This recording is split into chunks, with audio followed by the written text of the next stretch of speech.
Kegagalan merupakan sukses yang tertunda. Nampaknya pepatah itu benar adanya. Seorang remaja di desa Les berhasil beternak lebah trigona setelah berkali-kali gagal dalam proses budidaya. Kini madu dari lebah trigona berhasil mengangkat ekonomi keluarga. Sejumlah rumah-rumah kayu terlihat berjejer di halaman rumah. Sepintas rumah-rumahan itu hanya terlihat sebagai hiasan kebun. Tapi saat dilihat dari dekat, ternyata itu merupakan sarang bagi lebah trigona. Masyarakat setempat menyebutnya kele. Ada pula yang memberi sebutan lebah kelanceng. Lebah-lebah berwarna hitam itu merupakan serangga yang diternakan Gede Redi Putrayasa 17 tahun, remaja yang mukim di Banjar Dinas Panjingan, Desa Les, Kecamatan Tejakula itu berhasil menggeluti usaha ternak lebah. Dia tidak putus asa setelah berkali-kali gagal saat mengawali proses budidaya. Redi mulai menggeluti bisnis madu lebah trigona pada Maret 2020 silam. Usahanya dimulai saat pandemi COVID-19 baru merebak. Sekolah terhenti sementara, dialihkan menjadi pembelajaran daring. Hari-harinya dipenuhi dengan menyelesaikan tugas sekolah.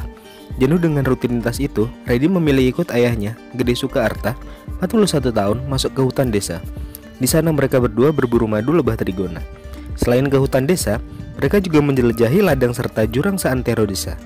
Ketika itu, ia belum terpikir menjual madu lebah trigona.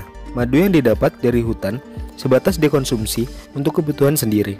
Kalau toh ada tetangga yang ingin, ia berikan percuma. Hingga suatu ketika, salah seorang tetangganya bersedia membeli madu lebah trigona seharga Rp300.000 untuk ukuran 360 ml. Tentu saja ia langsung mengiyakan. Tetangga saya bawa madu itu ke Gianyar. Setelah itu dia beli lagi, dibawa ke Denpasar. Akhirnya dari sana terus ada permintaan. Pas waktu itu saya baru ngerti harga jualnya bagus.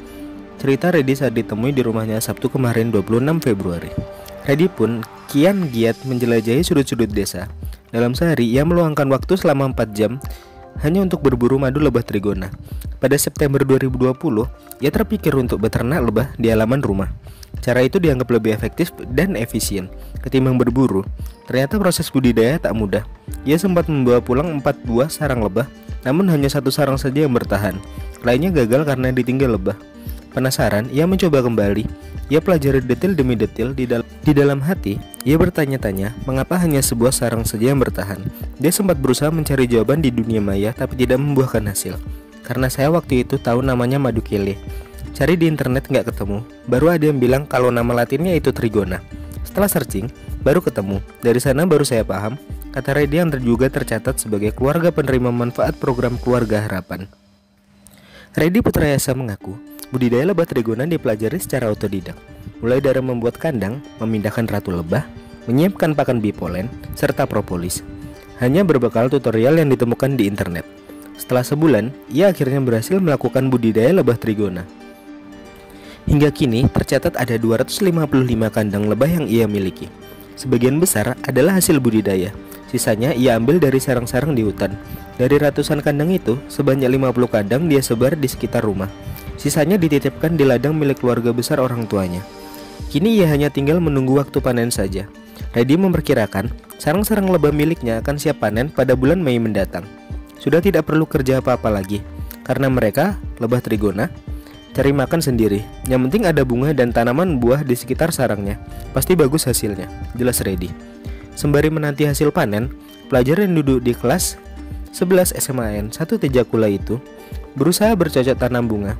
Halaman rumahnya kini dipenuhi dengan tanaman bunga pacar air serta bunga air mata pengantin. Di desanya, bunga air mata pengantin tak dipedulikan, bahkan dibuang begitu saja. Masyarakat enggan menanam bunga itu karena identik dengan tanaman yang tumbuh di kuburan. Tapi di mata Gede Redi, bunga itu adalah sumber uang. Satu tanaman bunga itu bisa untuk memenuhi pakan 20 koloni lebah. Makanya kalau saya lihat orang buang bunga air mata pengantin, saya pungut. Saya tanam di rumah, kata remaja yang sejak 2017 menjadi nasabah simpanan di Bank Rakyat Indonesia, unit Tejakula itu. Tatkala panen raya nanti, Redi tinggal meraup untung. Tiap koloni lebah bisa menghasilkan madu sebanyak 250 ml. Biasanya, sebotol madu dengan ukuran 320 ml ia jual seharga Rp300.000. Terkadang ia juga jual secara eceran seharga Rp1.000 per mililiter, tergantung permintaan konsumen. Pesanan pun sudah antre dari seantero Indonesia, tapi tak bisa dipenuhi karena madu belum bisa dipanen. Lantaran sudah memiliki banyak pelanggan, Gede Redi berusaha menjaga kualitas. Salah satunya dari sisi kemasan.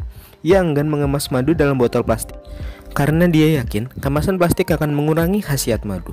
Manfaat madu trigona ini banyak untuk asam lambung, melancarkan peredaran darah, dan meningkatkan imun. Beberapa tetangga yang sudah pernah kena COVID juga sudah pernah coba. Saya nggak mau gara-gara kemasan kualitas jadi turun, ungkap sulung dari 3 bersaudara itu. Gede Sukarta mengaku sangat bangga dengan keberhasilan putranya. Gede Sukam mengaku sudah pernah mencoba beternak lebah trigona tapi gagal, sehingga ia memilih berburu lebah ke dalam hutan. Ia tak menduga bila putra sulungnya akan berhasil beternak lebah. Hasil dari menjual madu trigona kini juga menjadi salah satu sandaran ekonomi keluarga. Saya sendiri sudah pernah menyerah, makanya memilih masuk hutan cari madu. Tapi anak saya bisa berhasil. Sekarang dia sudah bisa bantu keluarga. Untuk sekolah dia sudah dipenuhi sendiri, sudah bisa beli HP dan kuota sendiri. Sekarang dia punya adik umur 1 bulan, dia yang bantu-bantu beli susu, ungkap Sukarta. Salah seorang pelanggan tetap, Madisri Kusumawati, mengaku sudah merasakan manfaat dari madu lebah trigona. Tiap hari ia selalu mengonsumsi 1 sendok makan madu trigona. Asam lambungnya sudah reda. Sekarang juga tidak pernah ada keluhan sakit. Syukurnya, pas musim pandemi ini selalu sehat, ujar wanita yang juga tenaga pendamping PKH itu.